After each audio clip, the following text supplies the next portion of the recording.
What's up, guys? Welcome back to the podcast. Got another good one for you today. Excited about it.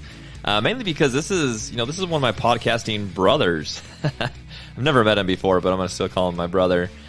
He's a podcaster, and a lot of you guys, especially if you're in Colorado or hunt Colorado, you're probably going to know his name. His name's John Livingston. He is, his title is the Southwest Region Public Information Officer. But the way that I kind of know him is he runs the podcast over there at the CPW in Colorado.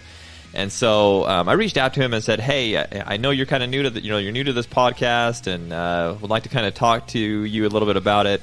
That way we can let everybody know, what the whole podcast is about. I think a lot of people don't think about going to the actual like DWR or DNR or whatever it's called in your state, going to their podcast and getting information, it's a great resource. I mean, you can always come to us, and honestly, I prefer you come to us. But you can also go to their podcast, and they have some good information that they're putting out, and they have access to the people that know the details about a lot of the stuff. So I know a lot of the states have their own podcast, which is really awesome. But, man, I've had a chance to listen to some of these ones in Colorado, and I've learned so much. And so I thought, man, let me get John on a podcast, and let's talk about the podcast. Let's talk about kind of what his vision is of that podcast, and also just kind of talk about Colorado and what's going on in Colorado, and maybe some plans and what's been going on. And hey, we might even probably will. It just kind of comes up. We'll probably talk about wolves in Colorado. So anyways, buckle up, guys. This is going to be a fun podcast with John Livingston, and hope you guys enjoy it. All right, guys. So we're back today with our podcast. Super excited to have an awesome guest on the podcast today. Anybody from Colorado, and I might be biased because I lived in Colorado for quite a while, but on the podcast today we have John Livingston. John, how are you, man? Hey, doing well. Thanks a bunch for having me. Dude, so excited to have you on. I've been really enjoying what the content that you've been putting out there, and excited to get you on our podcast and talk a little bit about that. And actually, I was going to ask you this before we even jumped up, and now we were recording and we're going, so now I've got to ask it. You said that you're going to go do some, what are you doing today? Going to go look for beavers or something like that? Yeah, got a little a beaver that's been causing a little bit of trouble with one of our stream gauges, and kind of affecting some inflows, kind of a dam property here. And so, just going to go try to find that guy a little bit better of a home. So just one of those things, as a public information officer at Colorado Parks and Wildlife, one of the best parts of my job is I get to dabble with a little bit of everything. So whether it's going out with some of our game wardens or working with our biologists or our water quality folks, we do so much in the agency that I don't think the public knows about, whether it's land use perspective, working with energy folks, water quality, all that kind of stuff, but also a lot of our river and stream monitoring folks. So going to go try to find a better home for that guy where it's not messing with one of our stream gauges and affecting some of the flows. Crack me up when you send that to me, so for our listeners, John and I have been trying to get this podcast together for quite some time. Basically, since I found your guys' podcast and started listening to it, I was like, oh man, that's perfect, because we do a lot of news on our podcast, and I've had a lot of people on from Colorado. In fact, I don't even know if they're still there. Is Randy Hampton still over there? No, he's not. Yeah, he's been gone for a few years. One of my, I never got to work directly with him, but yeah, he was up in the Northwest region doing the same job that I do. But yeah, he's been gone for a few years now. Oh man, now you're making me feel old, because it feels like I just talked to him yesterday. So that's crazy. But yeah, I've had a chance to talk to a lot of the guys over there, and man, and I got to say, like, everybody has been fantastic and been willing to chat. And it's a great way to get information out. I think, the more information we can get out to, the public, the better. And then when you sent that to me and said, hey, we're going to go catch this beaver, I was like, man, this guy, like, he has the best job in the world. He gets to go podcasting, and then he gets to go out and actually get hands-on with the wildlife. I mean, I'm pretty jealous of what you get to do. You're pretty spoiled. Yeah, you just never know, like, when your phone rings, what it might be that day. I've had chances of, moving a black bear out from underneath somebody's back porch, a good 450-pound black bear, toward the end of the fall, that decided maybe a back porch was a good place to den for the year. I got, chances to help with that, or, helping with some of our, threatened species like Rio Grande chub and suckerfish, and translocation projects for those. And, moving them from one stream to another, try to establish new populations. For me, always been a longtime journalist. Have been behind a keyboard for a long time, writing stories, and love to share our stories of all the great work we're doing at CPW. But for me, there's no better way to know how to write those stories unless I'm out there getting my hands dirty and helping out with our staff too. So those are the days you kind of live for in this job. I was gonna say, I mean, I'm kind of the same way. I love writing, and that's what eHunter's all about is writing and getting news and information out there, and that's fun. It's great to put out that information, but at the same time, I'd much rather be out hands-on, just experiencing life and getting, really getting true content to put on paper, or I guess we really don't use paper anymore, but on a screen at some point. So John, I mean, you kind of talked about it a little bit, but tell us a little bit more about yourself. Like, what have you done prior to this, and what kind of led you up to having the best job in the world? Sure. So, yeah, I grew up in Colorado Springs, kind of nestled back in Bear Creek Canyon, and I've always just kind of have a love for the outdoors, and especially our wild animals here in Colorado.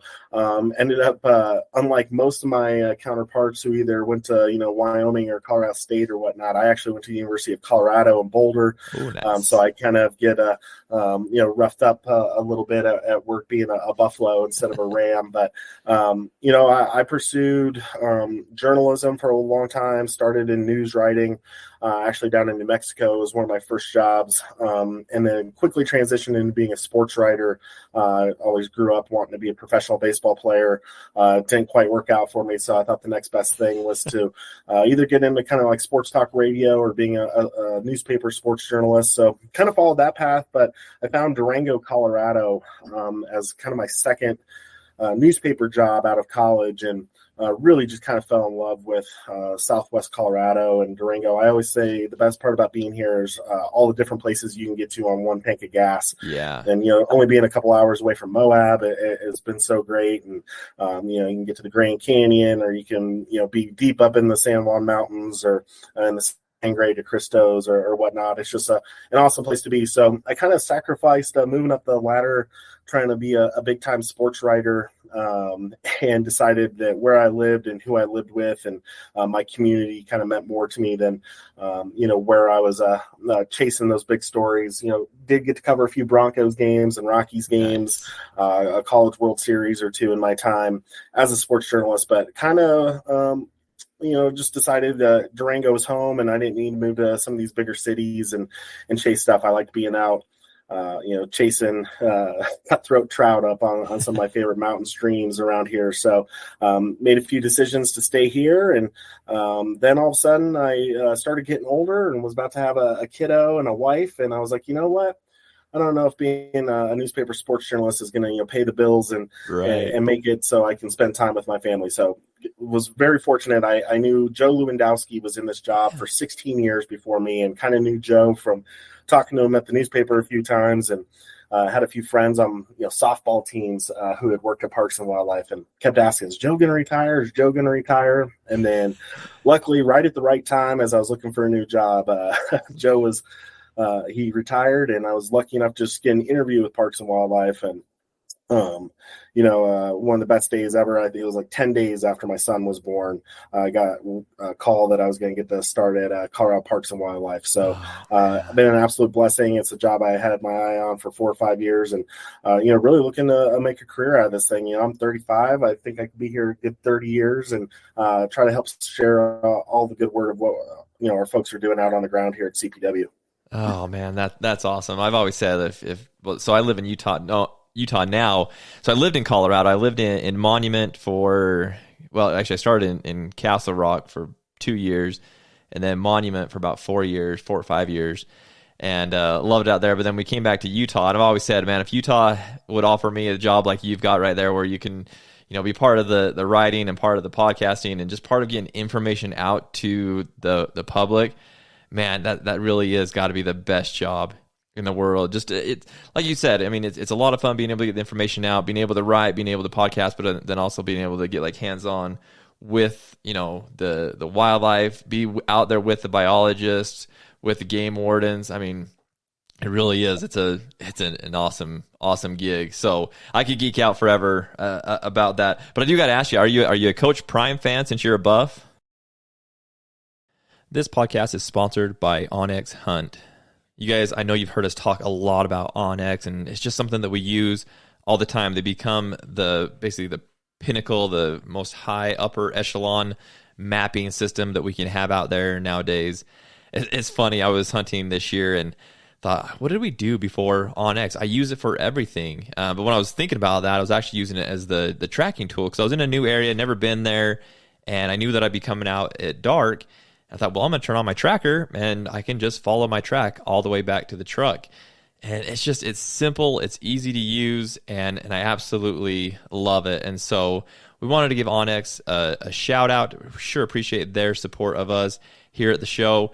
If you guys haven't had a chance to check out Onyx Maps, I highly encourage you to do that. And I know there's other mapping systems out there, and some people even just use Google Maps.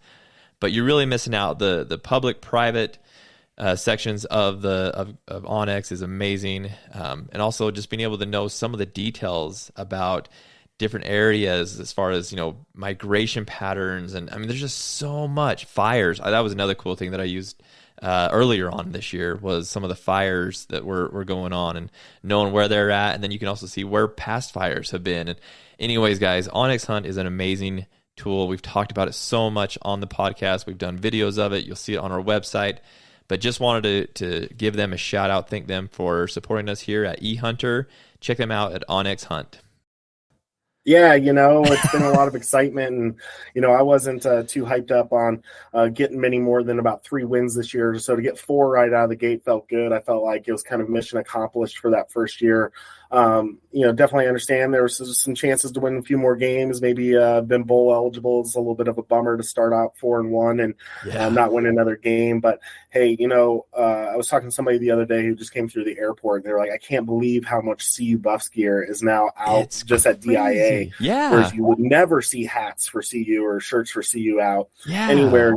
You drive around Denver, you never see a billboard for CU. It's all about, the Nuggets or the Broncos or the Avalanche or whatnot. And so just to see billboards up outside like the Rolls-Royce dealership off 470, see all the gear that's being sold now. I'm like, that's already a win in itself. And, the wins and losses on the field, I think eventually will take care of themselves as they keep recruiting and build some depth on the roster. But hey, I think as somebody who wants to be proud of my college, it's just good to see that they're relevant. Yeah, for sure. And it's funny that you say that because I was in I spent 4 hours in DIA yesterday on my way back home from Lubbock, Texas, and man, it is crazy how much CU stuff is around. Hats, shirts, sweaters, bags. I mean.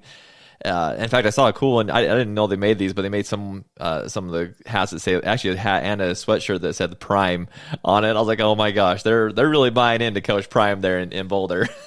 Yeah, I don't think any new merchandise comes out these days that doesn't have that Coach Prime logo on it. He's definitely a branding and marketing guru, and actually know some kids that I covered who played high school football here that actually went on and were walk-ons at CU and got to be under Coach Prime here for a little bit. And he's so into getting them like, hey, you guys should start your own podcast. You guys should get a YouTube channel going. He's all about making sure, even if these kids aren't looking at going into the NFL, letting them know how that can help them in their business careers or whatnot. So, he's just all about it. That's awesome, man. Yeah, I'm a fan. I really am. I think he's awesome. The way that he coaches. I coached high school baseball for a while, and you kind of act like a dad when you're being that coach, and that's the way I look at him. He's just like a dad for all those guys that are just helping them, wants them to be successful. And I mean, obviously he's a dad to the quarterback, but he's really wanting everybody on that team to be successful and be better and want to be there and win. And when there's really no better place. I know that everybody's nervous that he's going to eventually go to Florida State, but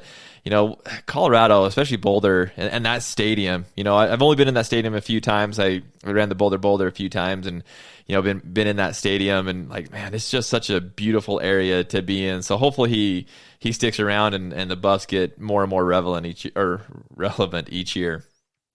Yeah, you even just see it with the stadium. It sounds, I listen to some games on ESPN or whatnot, and you can hear the audio system in the stadium. Sounds like it's straight out of the 1940s or something. And, they're getting that upgraded this year. And I think they were kind of making fun of us a little bit. Some memes were going around the country with how small the scoreboard was. And they're going to, build a scoreboard that's 4 or 5 times the size of the one now, a little Jumbotron. So Nice. it's all that stuff where when the money comes in, you start to feel it in a lot of ways. And, it's great for a lot of the other sports too, whether it's the skiing program, the cross country kids or whatnot. Once the athletic department's making all that money, everybody gets to shine then. Yeah, for sure. It's amazing what one man, the difference that one man can make. I mean, and he's awesome. Again, it's crazy what the attention that he's brought to Colorado, and like you said, they started off so hot, and I was like, oh man, this is going to be such a good year for the Buffs, and I still consider it a win. I think it was still a really good year for them, and I think this is just the beginning. I think that there's a lot of good success coming, and there's so many changes with the Pac. Well, there is no more Pac-12 now, and all this other stuff that's changing. That I think that all these things are actually going to be good for them in the long run. So I'm excited to see where they go. Yeah, no question. It'd be fun to do some of those Big 12 road trips again. That was one of my favorite parts about college was those Big 12 towns. It's a good time. So even though Texas and Oklahoma are leaving, there's still a lot of, Ames, Iowa, very underrated place to go have a good Saturday at a college football game. So looking forward to the return of that. Yeah. Well, like I said, I was in Lubbock, Texas. Texas Tech is Big 12, right? Yep, yeah. Absolutely. I was there this week, and man, it's crazy. They're all about their football, and so yeah, doing some of those Big 12 road trips will be a lot of fun, and it'll provide some really good games. And yeah, I'm excited about it. Look, we ought to just do a sport. You and I ought to just do a sports podcast together. This would be a blast. Man, that's where I started. I used to have a podcast through the newspaper I worked at, the Durango Herald. It was the Living Sports podcast with John Livingston, and cycling's so big here. Most of my guests are all the big-time professional cyclists, the Sepp Kuses of the world, former Tour of Utah winner, but also obviously this year won the Spanish Vuelta. So just a lot of fun. I always go back to my background as a sports guy. It's fun, and when you're dealing with biologists or researchers and people who are super into science, it's always fun to kind of break them out of their shell a little bit and talk a little sports every once in a while. Oh man, I could talk sports all the time. I mean, I eat, breathe, and sleep sports. I mean, I absolutely love it. So, like I said, I was a high school baseball coach for a little while, and so that's kind of always been my love. But I love watching football. I love watching basketball. I don't know, the NBA is getting a little bit rough to watch these days, but love going to a game. Hey, as long as the Nuggets keep winning, I'll be happy. I can get back in with that brand of basketball. But yeah, you're right. It can be tough. Dude, Colorado's. I mean, the Avalanche. The Broncos are kind of coming back with Russell Wilson, but then the Nuggets. I mean, it's a good time to be in Colorado, to be a sports fan in Colorado. No question. It seems like, all eyes are on what's happening in Colorado, whether it's the sports world or, everything else these days. It just seems like there's so much attention going on with our state right now. Yeah, for sure. Yeah, I'm also a big motocross fan, and one of the best motocross riders lives right down there by you in Cortez, and so Eli Tomac. Yeah, Eli. Yeah, that's our guy. So yeah, being a sports guy in Durango, the Durango paper actually also owns the Cortez newspaper. So always had Eli stories in the paper, following him around. Obviously coming back off an injury. But everybody's always pulling for Eli, and love seeing his family and their ranch that they have in Memphis, and I think his wife's running like a pit bull rescue or whatnot. But yeah, they're just such a great family, and it's funny, little kids in Southwest Colorado, you don't see a lot of kids walking around with baseball gloves. They're either wearing like Eli Tomac shirts or they're all in cycling spandex. So that's just kind of the culture down here more than anything.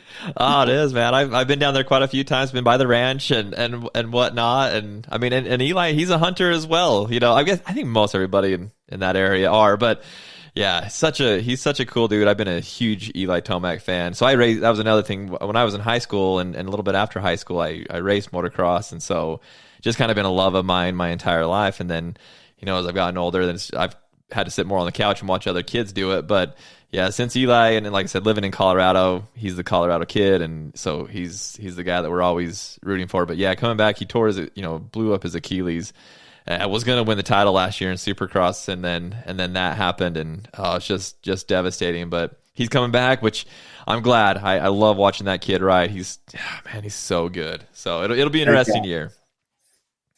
So dang, well, we better talk about Colorado Parks and Wildlife. We're gonna get stuck on sports forever. So I want to talk a little bit about your podcast. And so in the intro that I was recording before you and I jumped on, I talked about, a lot of people come to eHunter for their hunting and outdoor news, and we've done, like I said, we've done so many articles and so many podcasts on Colorado news.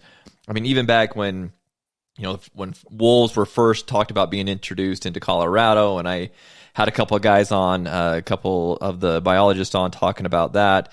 And so a lot of people have come to us to get a lot of their hunting and outdoor news. And what I was saying in the intro was, you can also go to the state's own podcast and get a lot of information as well. And so kind of wanted to chat with you a little bit and have you talk a little bit about the podcast. Like, what kind of content are you guys putting up on the podcast? What can people look forward to?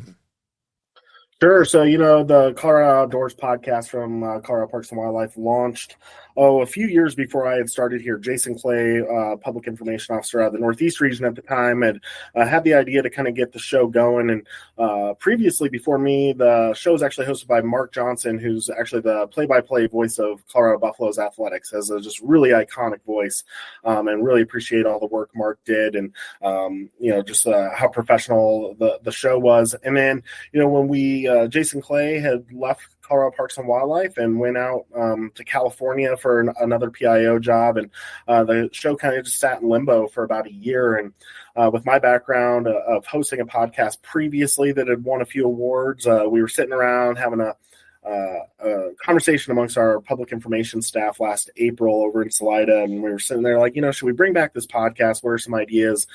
What would it cost us to find a host for the show? And I was like, well, what if we didn't pay for a host? And what if I, offered to host it and just see how it goes? And another PIO who actually replaced Randy, we talked about earlier up in the Northwest region, Rachel Gonzalez, has been helping out with it on the editing and all the behind the scenes standpoint. And I'm kind of lucky. I just get to sit in front of a microphone and find a guest. And Rachel's been so great at putting the show together. But, it took us a few months to kind of come up with a plan and see where we wanted to go with the show. And finally got this thing launched here, back in, I want to say September or October, with our first episode, coming back talking about coexistence with bears. Obviously, black bears are always such a big issue about, how do we manage, human conflict with bears in our state, and had a really great chat with a lot of our area wildlife managers from different regions throughout the state. And it was a great way to just kind of bring the show back after about a year of it being gone. And since then, had a few episodes, kind of had a State of the Union with our new director, Jeff Davis, who's been here since May now,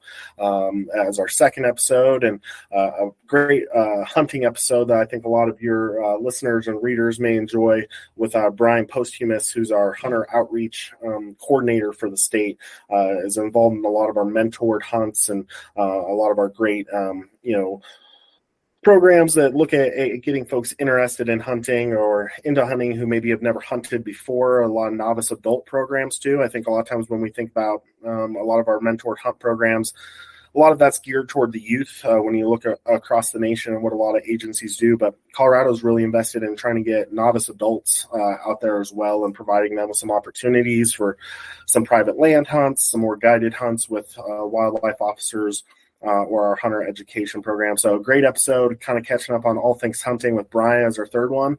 And actually, as we speak today, I'm looking at uploading our fourth episode since the show came back, and we're kind of marking the 50th anniversary of the Endangered Species Act, which was signed in 1973, I believe, on December 28th. So we're trying to get an episode out to mark the 50th anniversary of the Endangered Species Act. And one of our great employees who had actually just recently retired, Tina Jackson, was a species conservation coordinator for CPW for years and has so much hand-on experience with black-footed ferrets or boreal toads are a couple of the species she really likes to talk about in our state. And so we'll have that up for listeners here. It's December 8th. We'll be getting that episode out before the weekend hits here. And then we'll be going full gas into 2024, looking to have about one episode a month here. Okay, and I was just going to ask, like, what's the goals for the podcast? How often can people be, looking forward to that podcast coming out? So it's once a month. So as far as like, I know it's a little difficult to put it everywhere out there, all the podcast platforms, but where are you guys going to target to get people to listen? Are you going to be on YouTube? Are you going to do, Spotify? What's your plans there? Yeah, so our platform for where we put the show out is actually through Amazon's Art19. So folks can actually find a link to that on our website or the Colorado Outdoors blog page. Colorado Parks and Wildlife, we put out a magazine and a blog, and it's called Colorado Outdoors. That magazine comes out about 10 times a year, I believe. But also can find a website that's kind of more of our blog. It's where we release some more kind of long form stories or things that aren't quite press releases, but we'd love to share a story with the public on. So if you get on Google, search Colorado Outdoors, you'll find that pretty easily. So there's a landing page for it there, but obviously, get this thing out on Apple Podcasts or Spotify, really anywhere folks find it. It's funny, since I last recorded a podcast at the newspaper versus now CPW, I already see some of these platforms I used to go to all the time have actually kind of gone away. So it's funny, I was recording our first outro for that first episode, like, hey, find us on this platform or that platform, and then realize, oh, that doesn't actually exist anymore. But pretty much anywhere where folks like to listen to their podcasts, you can find that Colorado Outdoors show from Colorado Parks and Wildlife. Let's see. I go to that Colorado Outdoors. That's kind of where I find a lot of my information. A lot of people have asked, like, "Oh, where do you get your information for the articles that you write and whatnot?" Well, a lot of them for Colorado come from that website. And then when I saw you guys posted on social media about the podcast, it was that was my natural reaction, was to go there, and I pulled up the podcast there. But that's good to know that it's going to be going out there. Do you have any? Well, a couple questions about the podcast. I've got a lot of things going on in my head right now. So I'll ask this one first. Are the podcasts going to be mainly like informational, like as far as, hey, this is what's going on in Colorado. We're planning to do, this regulation just came out, or this new change is proposed. Is it going to be more along those lines, or is it going to be more like an entertainment style of podcast, just to kind of keep everybody, I don't know, I guess entertained, but just more of a fun type of a podcast? What's the goal there with your podcast? Hey guys, want to take a quick break to remind you to check us out on all of our other platforms. Obviously, you're here on the podcast listening to us, but wanted to make sure that you knew that we had our website, ehunter.com. We have articles going up on the website all the time, articles about hunting news, product reviews, how-tos, just a lot of really good information. We're going to have a lot of guest writer articles that'll be coming up pretty soon, and so really excited to do that. But make sure you're going to ehunter.com daily to see all of the latest news and information that's out there.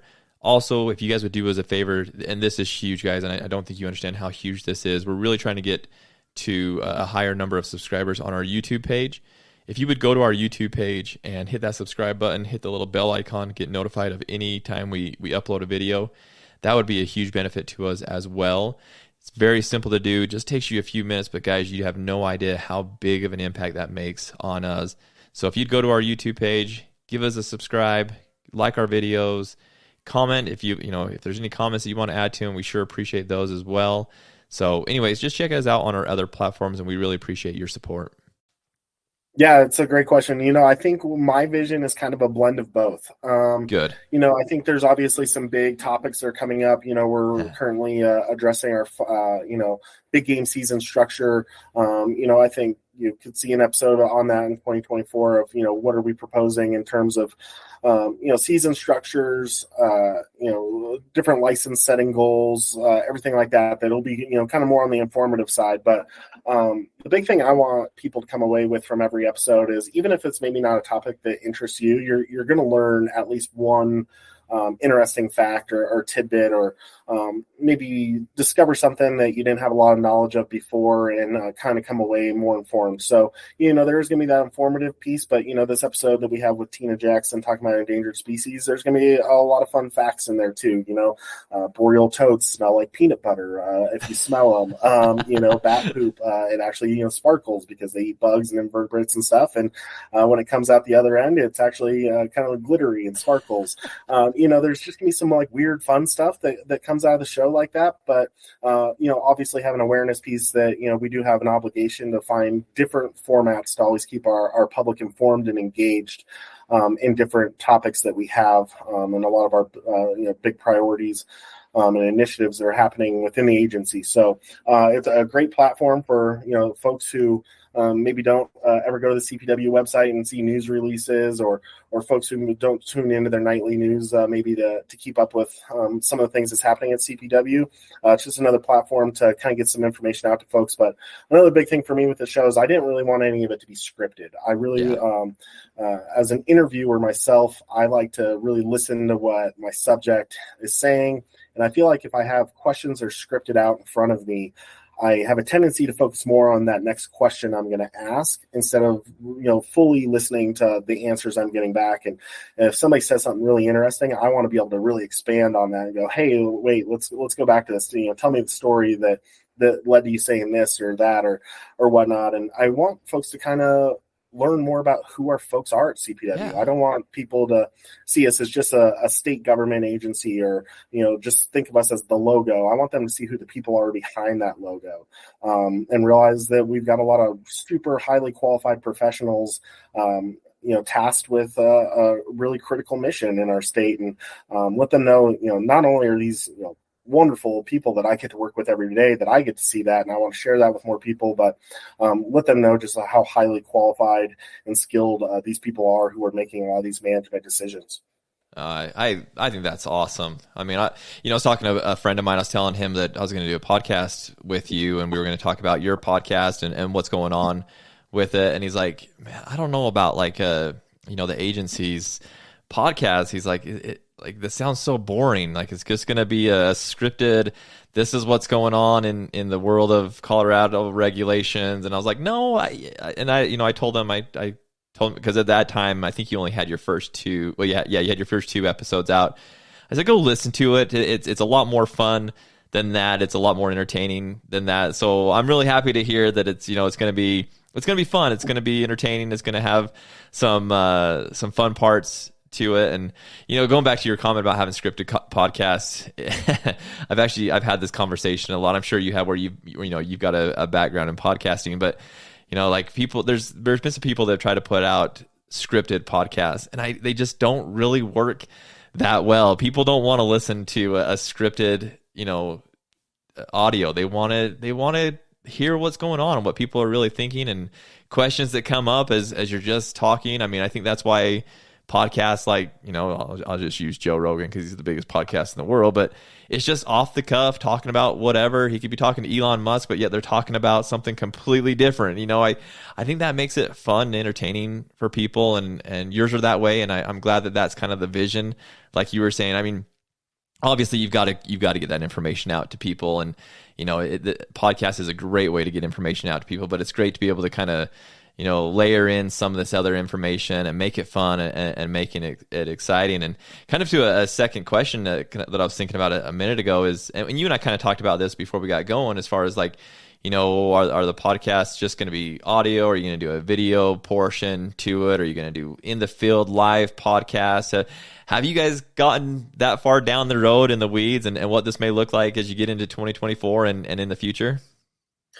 Yeah, I think there's a lot of ideas on the table, and I think as we kind of get into next spring or so, and get a fefew more episodes under our belt, maybe look for different ways to expand it. Whether even that's just taking 10 minutes of it and using it as like a video blog, a little interesting tidbits here or there. Just try to provide more content for more people the way they like to consume it. Previously a lot of our shows were about 20, anywhere from 15 to 25 minutes or so. And I don't think I've had one yet that I've been able to keep under about 47 minutes. Right. I like to talk and I like to get talking with our folks. And then I get to the editing portion and all of a sudden I'm like, man, that's so good what they just said. I don't want to have to cut that. Right. So it kind of makes the editing process a little tough when there's so much great stuff that people are saying. So, not everybody wants to, listen to a 55-minute podcast, and I get that. So maybe look at different ways where we can maybe chop it into about a 10-minute video blog type thing and put a portion of it out there for some folks, or just always looking to reach people the way they want to be reached. And I think there's just so many platforms and avenues to do that these days. So, just looking at some of that stuff, but yeah, I think a little bit of it'll be kind of down the road here as, we kind of get this thing more established again and get a good feel and rhythm, and then see, all right, where else, what else can we put under our belt here, and different ways we can kind of take it from there. So I feel like that's the hardest thing that we've been tasked with at eHunter, because there are so many ways that people get their information. There's still those people that like to read their information. They like to hop on and read it. I mean, there's still people that want a newspaper or a magazine, and obviously, obviously we don't do that at eHunter.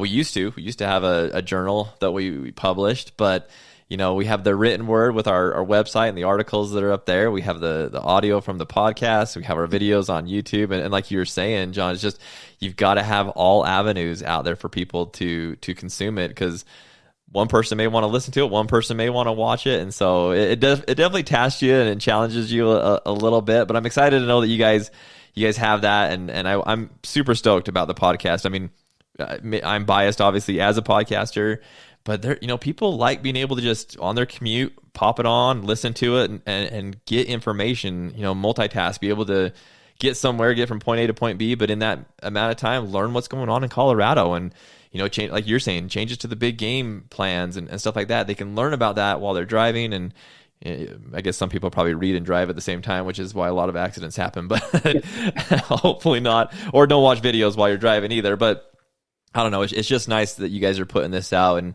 like I said, I've been excited to get you on and talk about this, and more so, so our listeners knew, another avenue to get more information, and hopefully I can get you on the podcast and talk more about stuff that's going on. And actually, if you don't mind, let's kind of end with that. What is going on in Colorado? What are some things that my listeners need to know about as it relates to hunting and big game, or, small game, anything? What's the hot topics in Colorado right now?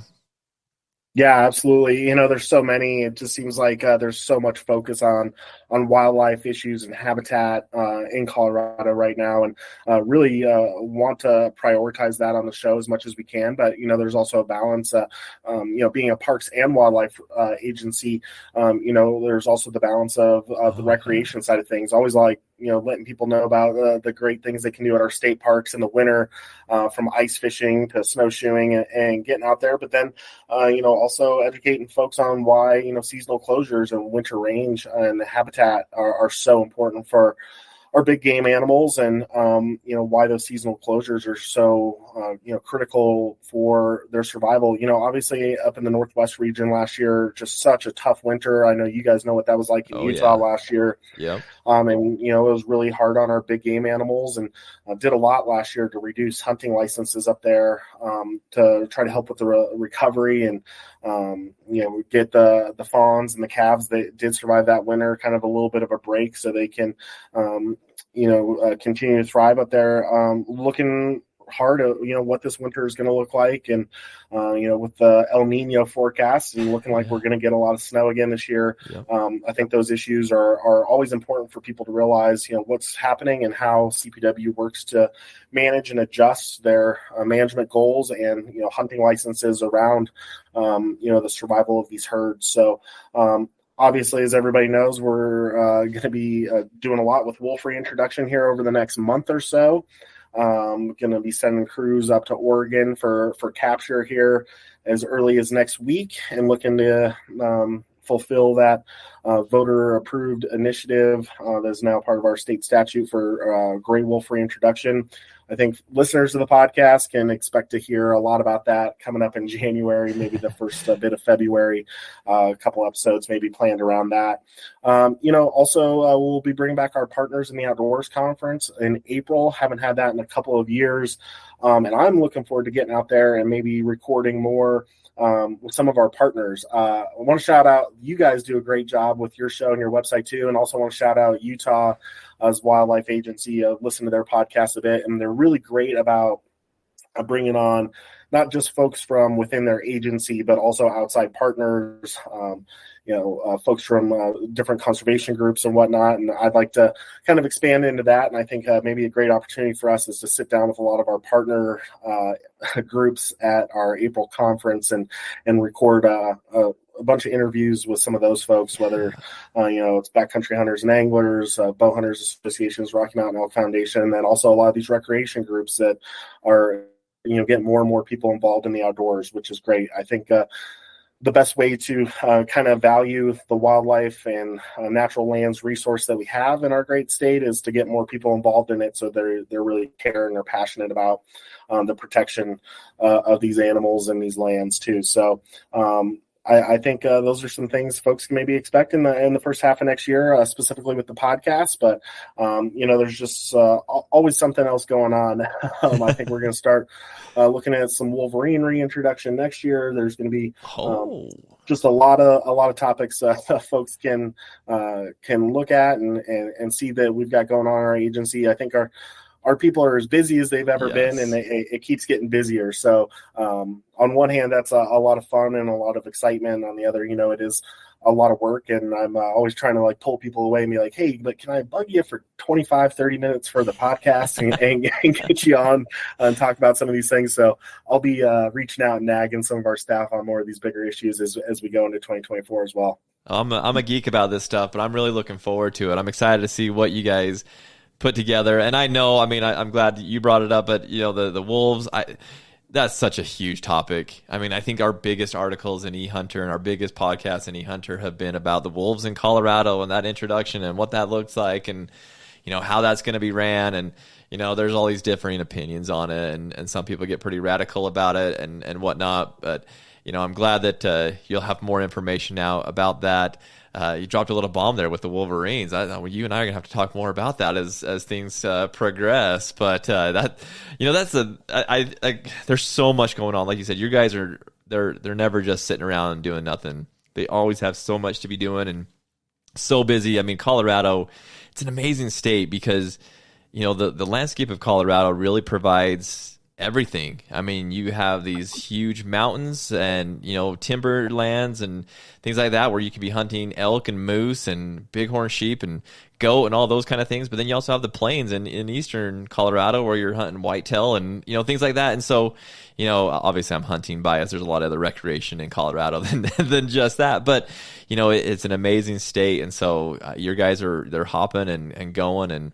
I'm a little bit jealous of you having them in your back pocket to be able to pull them on aside and say, hey, I need to steal you for 30 minutes to talk about this. Gosh, if I could have that would make my life a whole lot easier. But I just got to keep guys like you in my back pocket so I can call you and say, hey, let me ask you questions about this and hit the record button while we do it. So But yeah, I'm always happy to do it, and I think it's just so great to be able to share our stories of what our staff's doing. I think sometimes, for wildlife officers and whatnot, they'll be working on something, a crazy project or relocating a mountain lion out of a neighborhood park and putting it back in the mountains or doing this, that, and the other, and I don't hear about it until a little bit later, and I'm like, hey, well, why didn't I hear about that? They're like, it's just part of what we do every day. I didn't think it was anything special. I'm like, no, what you guys do on a daily basis is pretty special. And I just want to find more and more ways to kind of share those stories. And, one of the best parts about my job is I get to learn something new every day. And like I said, with the podcast, I'm just hoping to share a little bit of that with our folks and make sure they get to learn something new all the time too.